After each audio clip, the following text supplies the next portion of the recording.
اس دیس میں چلتے ہیں جو تمہارا اصلی گھر تھا۔ ان کے دل میں بڑا شوق مچلا، انہوں نے کہا ٹھیک ہے حضور آپ آگے چلیں، ہم آپ کے پیچھے ہیں۔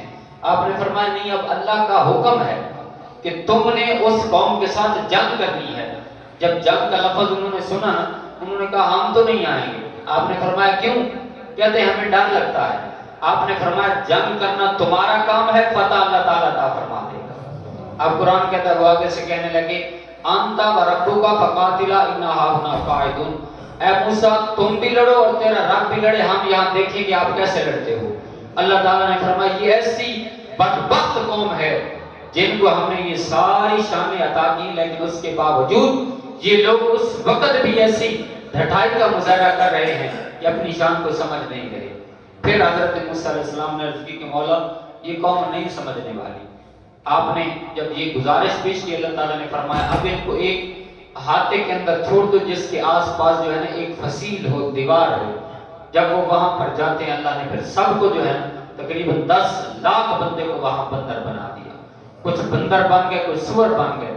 تو اللہ تعالیٰ نے بار بار ان کو اپنی وہ نعمتیں اور فضیلتیں یاد کروائیں کہ دیکھو ہم نے تمہیں کیا شان عطا فرمائی۔ یہاں پر حضرت امام فخر الدین رازی علیہ رحمہ تفسیر کبیر کے اندر لکھتے ہیں بنی اسرائیل کو تو یہ شانیں تھی کہ اس وقت جو لوگ موجود تھے ان پر ان کو فضیلت حاصل تھی، لیکن امت محمدی کی یہ شان ہے 1,24,000 کم و بیش انبیاء اور رسولوں کی امتوں میں سے جس امت کو زیادہ فضیلت ہے وہ امت مصطفیٰ کی امت ہے، وہ امت محمدی ہے۔ فرمایا جتنا بڑا مقام ہوتا ہے اتنا بڑا امتحان ہوتا ہے، تو لہٰذا امت محمدی کو بھی اپنے گریبان میں جھانکنا ہوگا، ہمیں بھی اپنے اندر اپنے من میں ڈوبنا ہوگا۔ اپنے من میں ڈوب کر پاجا سراغ زندگی، تو اگر میرا نہیں بنتا تو نہ بن، اپنا تو بن۔ اقبال کہتا ہے اپنے من میں ڈوب کر دیکھ تیرا مقام کیا ہے۔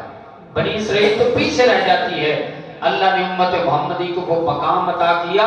میرے آقا نے فرمایا کل قیامت کا دن ہوگا، جنت میں 120 صفیں ہوں گی، فرمایا 40 صفیں باقی ساری امتوں کی ہوں گی، 80 صفیں صرف اور صرف محمد مصطفیٰ کے غلاموں کی ہوں گی، صرف امت محمدی کی ہوں گی۔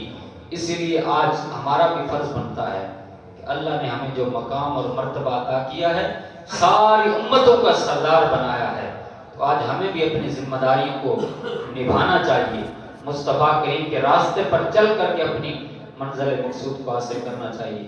اللہ کی بارگاہ میں دعا ہے اللہ تعالی ہمیں ان آیات بینات پر عمل کرنے کی توفیق نصیب فرمائے۔ الصلاۃ والسلام علیک یا رسول اللہ وعلی آلک و صحبک یا حبیب اللہ، الصلاۃ والسلام علیک یا رحمۃ للعالمین وعلی آلک و صحبک یا خاتم النبیین، آمین۔ اللہم صلی علی سیدنا و مولانا محمد مبارک وسلم۔ میرے مولا ہماری ازانہ حاضری اپنی بلند بارگاہ میں قبول فرما، ہمارے سگی